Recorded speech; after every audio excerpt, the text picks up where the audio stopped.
May mga lugar kung saan walang dapat pumuntang tao. Sa gitna ng ilang na nalalatagan ng niebe, higit sa 30 milya mula sa Dead Horse, Alaska, namamalagi ang isang pasilidad na hindi man lang nag-abala upang markahan ang isang mapa. Facility 7,432, isang pangalan na lumalabas lamang sa mga classified na ulat, hindi pinoprotektahan ng mga bakod, ngunit ng mga batas at mga bagay na hindi maaaring pangalanan. I took the job for a simple reason, money. Lonely work, night shifts, cleaning, no questions asked, no supervision. Just me and 47 inviolable rules. Noong unang gabi, binigyan nila ako ng isang lumang notebook. Balat ng baka, punit-punit sa mga gilid, na may kupas na gintong letrang, Night Shift Protocol. Sa loob, ang mga scribble ay pinaghalo, mula sa iba't ibang mga kamay, mga lalaking humawak sa aking posisyon. May mga patakaran na parang biro. Kung may tumawag sa iyong pangalan, huwag mong sagutin. Kung tinawag nila ang iyong buong pangalan, tumakbo. Huwag tumingin sa mga screen ng seguridad. Kung magbago ang kulay ng iyong badge, umalis ka agad sa lugar. No explanations. No negotiations. Utos lang and punishment. That night, I walked through the rusted service door na laging mainit ang hawakan, kahit -40 na sa labas. Sa kabilang panig ay may isa pang mundo, ang mga pasilyo na kumikinang sa ilalim ng mga fluorescent na ilaw, ang masangsang na amoy ng metal, at ang lamig hindi ng yelo, kundi ng isang bagay na mas luma. Akala ko, I was prepared for loneliness. Akala ko, as long as I did the job right, followed the rules, I would be fine. Ngunit ang naghihintay sa akin sa kabila ng mga pintuan na yon, ang mga anino na gumagapang sa kabila ng aking paningin ay higit pa sa kalungkutan. Ito ay isang bagay na nagnanais. Isang bagay na nagugutom. Isang bagay na hindi dapat magising. Nag-flicker ang mga flash, isang mabilis na pagbabago ng eksena, isang whoosh na tunog habang may dumaan. James Michael Nash. Doon ko na-realize hindi pala ako nag-iisa sa pasilidad na ito.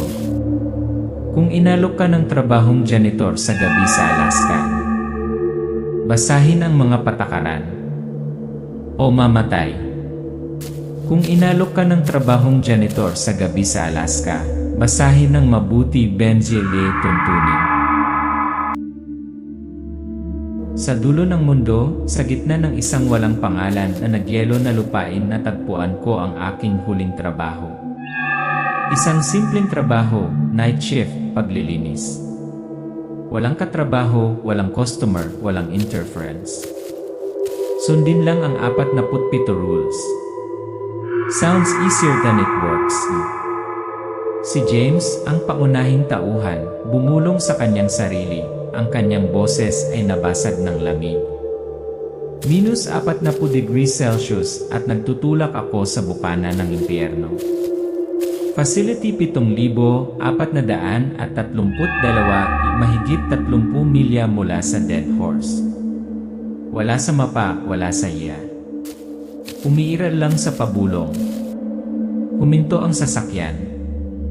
Binalot ni James ang kanyang sarili ng makapal na Amerikana, nagsuot ng fur hat at binuksan ang pinto ng kotse. Agad akong tinamaan ng blizzard. Bumaba ka sa kotse at tinamaan ako ng blizzard na parang sledgehammer. Hindi ko man lang makita ang kamay ko sa harapan ko. Isang labo lang ng puti, katahimikan, at kawalan ng pag-asa. Nasa unahan ng pasilidad kung hindi ako mawawala, kung makakarating ako doon ng buhay. Tinahak ni James ang niebe na hanggang tuhod. Sa di kalayuan, tanaw na ang outline ng isang puting gusali. Ang pasilidad ay parang multo, lahat ng hubad na puting kahon, walang bintana, walang palatandaan. Isang kalawangin, pilak na bakal na pinto, na may lamang isang maliit, kupas na karatula, service entrance, authorized personnel only. Patuloy ang boses ni James na wala sa hangin. Facility 7,432. Walang kamera, walang bantay. Isang lumang card reader lang at doorknob, kakaiba, laging mainit. Warm, parang may nagtanggal lang ng kamay dito. Ini-swipe ni James ang card at biglang bumukas ang pinto. Pumasok siya sa loob. Malamig na bumukas ang mga fluorescent na ilaw. Mahaba ang pasilyo, makintab ang mga konkretong sahig, makinis at puti ang mga dingding. Ang hangin sa loob amoy metal at kakaiba, parang ozone pagkatapos ng isang bagyong elektrikal. Ang pasilidad 7,432 ay hindi katulad ng anumang lugar na napuntahan ko. Ito ay masakit na tahimik. Ang hangin ay naharang doon, ngunit ang lamig ay hindi nawala. Naglakad si James papunta sa storage room. Naglabas siya ng cart, mop, bucket, basic repair kit. Kinuha niya ang isang lumang leather notebook na nakalap ng kupas na parachute cord. Sa unang araw, binigay nila sa akin ito. Walang telepono, walang tablet. Isang lumang notebook lang na may gintong letra, ang karamihan ay nababalat. Night Shift Protocol. Binuklat ni James ang notebook. Ang unang pahina, isang listahan ng mga panuntunan, sinulat kamay, isinulat, ibang sulat kamay. Mahinang nagbasa si James, umaalinggaw sa bakanteng pasilyo. Numero ng panuntunan, ipasok lamang ang pasilidad sa pagitan ng 10 oras iyan at 6 oras iyan. Rule number 4, kung may tumawag sa iyo sa pangalan mo, huwag mong sagutin. Kung tatawagin ka sa buong pangalan mo, tumakbo ka. Rule number 15, huwag pumasok sa sublevel 2 sa pagitan ng 1 oras diyan at 3 oras diyan. Rule number 23, huwag tumingin sa mga security camera maliban kung sasabihin. Huminto si James, bumababa ng lamig. Walang paliwanag. Walang dahilan. Utos lang, parang sa ibang mundo. I should be afraid. But to me at the time it was simply a price to pay. Sinimulang itulak ni James ang kariton. Ang lumang mop ay tumitirid sa semento. Sino ako? Isang lalaking nabigo ng husto sa labas ng mundo. Umalis si Mrs. Nawala ang career. Naubos ang pera. I didn't choose this job. I chose to exist. At sa puting pagkamatay ng Alaska, nakahanap ako ng lugar para mawala. Dahan-dahang gumalaw ang kamera sa hallway, kumikislap ang mga ilaw. Kamera mula sa pananaw ni James na parang may nanonood mula sa malayo. 47 panuntunan. 47 fragile threads humahawak sa akin mula sa gilid. Pero kung masira ang isang thread, lahat matutunaw sa yelo at niebe.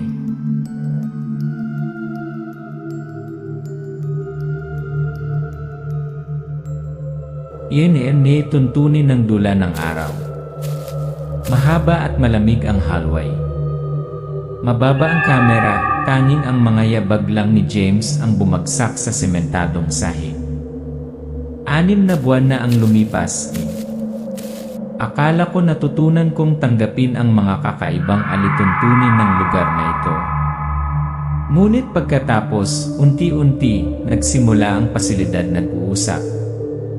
Huminto si James sa pintuan ng storage room, tinitignan ang balde at ang mop. Ang tubig sa balde ay isang kakaibang madilim na kulay. Noong una, ito ay maliliit na bagay lamang. Bumaba ang temperatura ng walang dahilan. Ang presyon ng hangin ay bumaba ng napakabilis na ang aking mga tainga ay nagsimulang tumunog. Ang mga anino ay gumagalaw sa gilid ng aking paningin. Parang may humihina sa likod ko. Nagmop si James sa sahig saka huminto. Dahan-dahang pumipihit ang kamera, pababa sa pasilyo, kumikislap ang mga ilaw, tila lumapot ang dilim. James Michael Nash. Umikot si James sa paligid. Walang tao doon. Ang mga ilaw ay kumikislap ng galit. Tumayo ako. Nakahawak ang kamay ko sa mop kaya dumugo. Naaalala ko ang rule #4. Kung may tumawag sa iyo sa pangalan mo, huwag mong sagutin. Kung tinawag ka nila sa buong pangalan mo, tumakbo ka. Ginawa ko ang itinuro. Tumakbo. Si James ay tumakbo sa pasilyo, ang kanyang mga yabag ay umaalingaw sa mga dingding. Tumatakbo ako na parang hinahabol ako ng impyerno. Pero kapag huminto ako, walang laman ang hallway sa likod ko, kadiliman lang. Sumandal si James sa dingding, bumubuhos ang malamig na pawis kahit 5 degrees Celsius lang ang temperatura. Pagkatapos nito, mas maingat ako. Huwag kang umalis sa green zone. Huwag kang tumingin sa kamera. Huwag lumapit sa mga lugar na may markang red triangle. Dumaan ang kamera sa isang pinto na may marka ng kumikinang na red triangle, isang tahimik na babala. Bulong ni James, halos kasing baba ng hangin. Naka-unlock ang pinto. Walang bantay. Tanging isang hindi nakikitang pader ng takot. At naiintindihan ko, ang pinakamahalagang tuntunin ay hindi nakasulat. Huwag silang makaamoy ng takot. Isang close-up ni James na naglalakad sa hallway, ang kamera ay nag-zoom in sa kanyang pagod na mukha, madilim na mga mata, isang may pag-aalinlangan na ekspresyon. Ngunit habang ako mas nagiging duda ako. Ang mga patakaran ang mga nagligtas sa aking buhay ay parang isang hawla ngayon. Talaga bang pinoprotektahan nila ako? O isa lang itong sakit na laro kung saan ako ang sanglaan? Gabi, ang orasan ay 2:59 diyan, nakaupo si James sa break room, pawis na pawis. Kumatok sa pinto, 3 mabilis, 2 mabagal. Ang kamera ay mabilis na humarap sa pinto, walang laman. Muling dumating ang katok. 3 mabilis, 2 mabagal. Nauulit ang ritmong iyon. Parang may matyagang naghihintay. Tinitigan ni James ang sistema ng security camera. Ang pulang preset na ilaw ay kumikislap. James, nagangalit ang kanyang mga ngipin. Huwag kang tumingin sa kamera.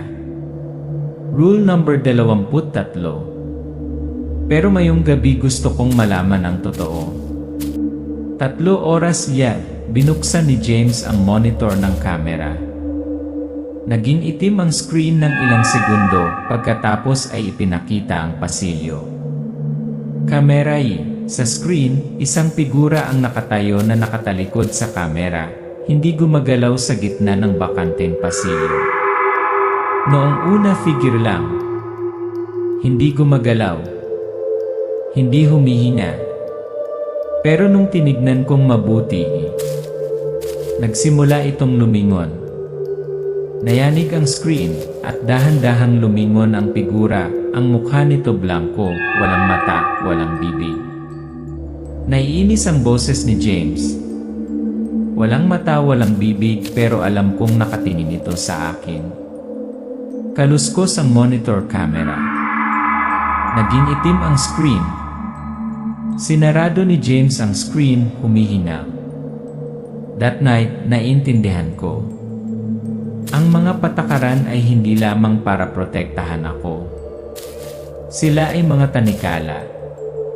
Mga tanikala na nagbigkis sa akin sa isang larong hindi ko kailanman mapapanalo.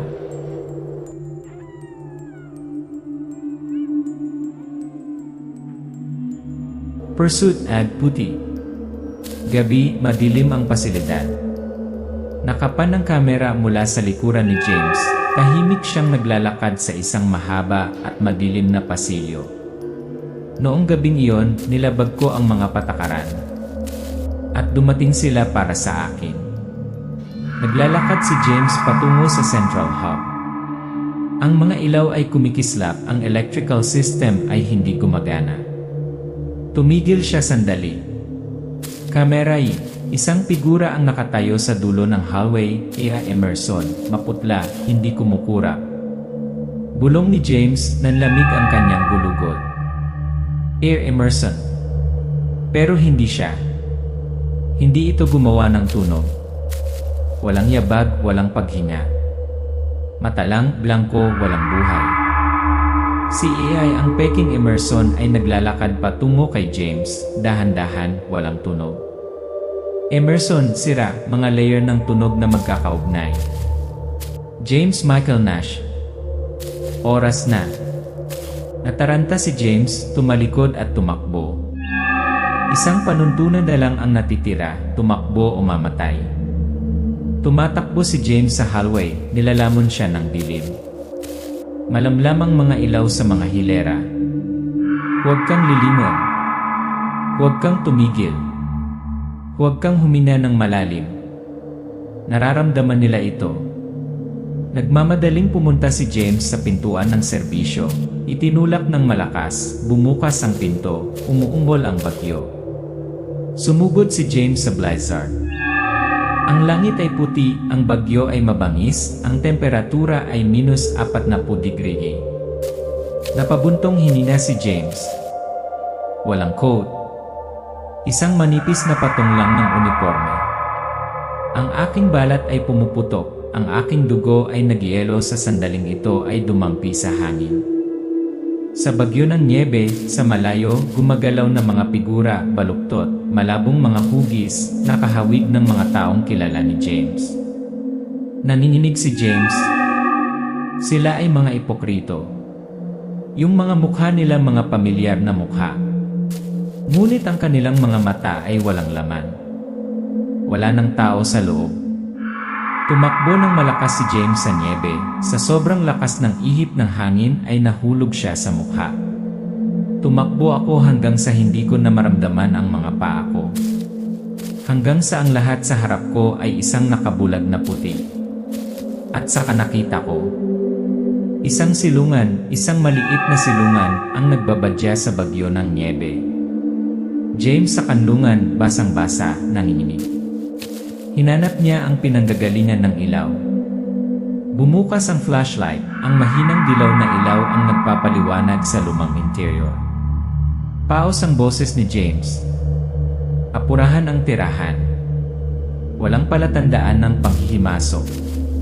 Ang mapaang plano sa pagsasaliksik, ngunit ang nagpalamig sa aking gulugod. Ang mga pulang tuldok. Isang mapa ng Arctic na may mga pulang tuldok. Mga pangalan ng pasilidad, Bravo, Charlie, Delta. Hindi lang pasilidad 7,432. Mayroong dose-dosenang iba pang mga pasilidad kumalat sa buong Arctic. At lahat sila sinasalakay. Isang makapal na stack ng mga dokumento, naka-bold, Whiteout Protocol. Whiteout Protocol, nangungunang sikretong protocol. Kapag nabigo ang lahat kapag nakatakas ang entidad kapag walang makakapigil, ay activate ang whiteout. I-freeze ang buong pasilidad, isara ang lahat ng buhay. Paglalarawan ng larawan, ang pasilidad ay natatakpan ng makapal na simboryo ng yelo, bioluminescence na kumukutitap sa ibaba. Walang nakaligtas. Walang natira. Wala nakatakas. Napatingin si James sa siwang sa pintuan ng silungan, patuloy pa rin ang pag-ulan ng blizzard.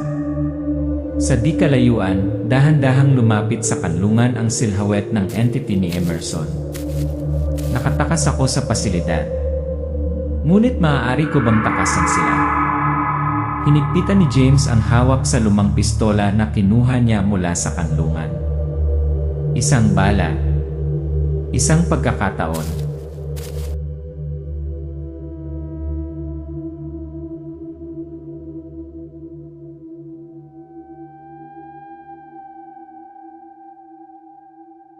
Ngayon na sekreto ng yelo.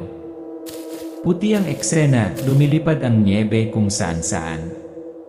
Ang tunog ng mga rotor ng helicopter na umaatungal, na may halong umaalulong na hangin na tila tumatawag mula sa mga patay.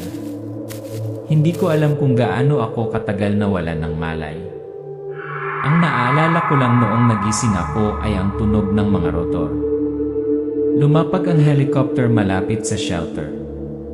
Ang mga headlight ay tumawid sa kadiliman.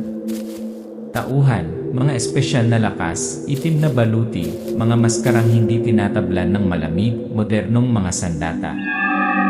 Bulong ni James, "Iligtas mo ako eh." Hinila si James papunta sa helicopter. Lumipad ang eroplano. Mula sa bintana, pasilidad 7,432, ngayon ay isang higanteng blok ng yelo, bioluminescent blue light na kumukutitap sa ilalim ng yelo. Frozen na kamatayan. Ngunit ang bagay na yon ay hindi patay. Underground bunker, malamig na arkitektura, hilaw na metal, asul-puting mga ilaw ng neon. Ang ingay ng pagsara ng mga bakal na pinto, umaalingaw ang mga yabag sa pasilyo. Dalhin mo siya sa decontamination room. Bilisan mo. James sa bioscan room, asul na liwanag ang tumatama sa kanyang katawan. Isang babaeng ahente, malamig. Malinis. Walang senyales ng kontaminasyon. Dinala si James sa conference room. Malabo ang ilaw. Sa dingding, isang mapa ng Arctic na may mga pulang tuldok. Mahinang bulong ni James. "Sino ka?" Ang commander, Teniente Colonel Blackwood, malalim, matigas na boses. "Kami ang ipinadala upang linisin ang mga pagkakamali na nagawa ng sangkatauhan. Ikaw nakaligtas ng 6 na buwan sa isang kontaminadong kapaligiran. Kailangan nating malaman kung bakit." Nag-flash ang mga screen, mga sinaunang anyo ng buhay, likido, malakristal, biolohika. Blackwood, malalim at matatag. "Ang na-encounter mo sa facility 7,432 ay hindi mga virus, hindi bakterya. Sila ay sinaunang kamalayan mula sa oras na ang Earth ay isang globo ng yelo. 3, simulation, mga ice network na sumasaklaw sa globo, mga node ng light connecting." Nagpatuloy si Blackwood, mabigat. Tinatawag nila itong isang pattern. Isang quantum consciousness network na umiiral sa loob ng molecular structure ng frozen na tubig. Ang bawat kristal ng yelo ay isang neuron. Bulong ni James, "Ang kamalayan ng yelo." Tumango si Blackwood. Natutulog sila sa loob ng milyon-milyong taon. Pero ngayon, natutunaw na ang yelo. At sila nagigising na. Mga time-lapse na video, natutunaw ang Arctic ice, nabasag ang mga iceberg, sumisikat ang mga madilim na ilaw. Bumaba ang boses ni Blackwood, nabasa. Hindi lang sila umiiral. Kopya sila. Nabasa nila ang end ng mga nabubuhay na bagay. At clone perfectly. Hindi lang pisikal. Mga alaala. Emotion. Mga simulation ang kinopyang tao, ang orihinal na nilunok sa sapot ng yelo. James, so ako bakit buhay pa ako? Blackwood, hindi namin alam. Siguro dahil mahina ka. Siguro dahil hindi mo karapat-dapat na sayangin ang kanilang mga mapagkukunan. O iba ka. Ang neural scanner, ang utak ni James, ay kumikinang, ang neural network ay gusot. Boses ng babaeng siyentipiko is pattern. Ang signature ng quantum interaction tumutugma sa pattern.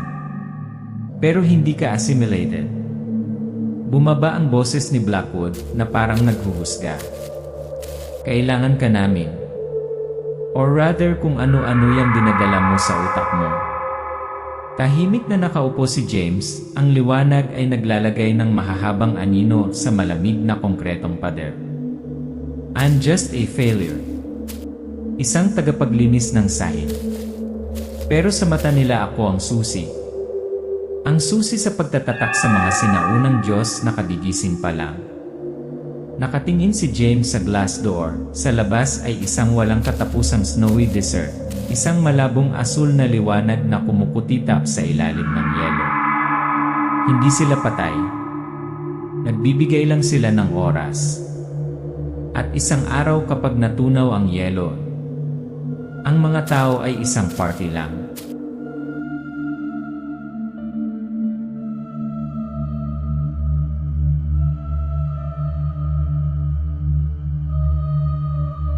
Froth sleep. Bunker sa ilalim ng lupa. Mga pulang ilaw na kumikislap, alarma. Radar screen, mga pulang tuldok na kumakalat na parang langis sa puting yelo. Nahinto ang pattern. Ngunit ito ay pansamantala lamang. Nagpapalawak pa rin sila mga iceberg, glacier, permafrost. Emergency briefing room. Mapa ng Arctic, mga pulang tuldok na sumasaklaw sa karamihan nito, na may kaunting maliliwanag na lugar na lang ang natitira. Malamig ang boses ni Blackwood. Hindi sapat ang whiteout. Hindi sila patay.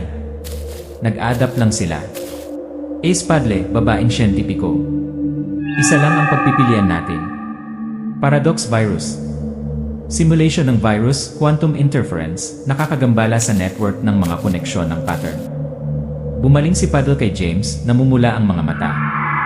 Ikaw lang ang makakapagdala nito sa network. Ikaw lang ang may tamang neural connection.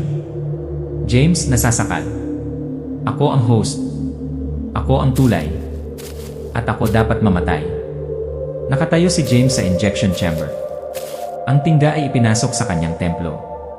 Ang karayom ay nagbomba ng paradox virus sa kanyang daluyan ng dugo. Boses ni Blackwood. Hindi ka mamamatay kung sinuswerte ka. Nakahiga si James sa gurney. Nakapikit ang mga mata. Kumikislap ang mga headlight. Nagsisimulang mag-record ang scanner ng mga neural signal, isang biglaang, matalim na pagpintig. Isang electromagnetic hum na may halong mga bulong, 1,000 tinig na magkakapatong. Mabagal, labyrinthine na pagsasalaysay. Hinahawakan nila ako. Nakikita nila ako. Sila nagbubulungan. Ang neural image ni James, ang liwanag na network, ay nagsimulang mag-intertwine sa mga kakaibang blue light thread, papasok na ang pattern. Pattern, malalim, multi-layered, na parang umaalinggaw mula sa core ng Earth. Kami ay alaala. Kami ay yelo. Kami ang mga Panginoon ng mundong ito. Sa isip ni James, isang higanting ibabaw ng yelo, dimlilit, lumulutang ang hindi mabilang na mga humanoid na nilalang, bumubulong ng mga salita na walang nakakaintindi. Boses ni James, mabangis. Wala na. Tapos na ang oras mo. Humigpit ang kamay ni James, nagsimulang kumalat ang kanyang kamalayan ng paradox virus. Iskan ang screen, ang asul na ilaw na network ay magsisimulang sumabog, masira. Pattern, sumisigaw sa sakit. Ikaw sinisira mo kami. Ikaw bahagi rin namin. James, sa pamamagitan ng paggangalit ng mga ngipin. Ako ay tao. Isang unos ng liwanag ang sumabog, napabuga si James palabas ng makina. Ang network ng pattern ay bumagsak, nawasak sa kawalan. Sa labas, nabasag ang yelo, nawala ang asul na liwanag. Ang mga humanoid entity ay natunaw na parang puso. Hindi ako patay. Ngunit hindi rin ako. Nakatayo si James sa tabi ng salamin na pinto ng bunker, nakatingin sa basag na yelo, nakakatakot na tahimik. James, bulong. Hindi sila patay. Natutulog lang sila. And I know they are still watching me. Isa pang pasilidad ng pananaliksik, Site Charlie, ang kamera ay nakapan sa bakanteng pasilyo. Si Eliza Nashito. Sisimulan ang night shift sa Site Charlie. Itinulak ng batang babae, kapatid ni James, ang cleaning cart. Isang lumang leather na notebook sa kamay, night shift protocol. Bulong ni Eliza habang binubuksan ang unang pahina. 47 rules. Madilim ang hallway. Isang mahinang hangin ang umihip sa mga siwang ng pinto. Si Ice hindi namamatay. Natutulog lang. At kami nagising na ang hindi dapat tumakbo.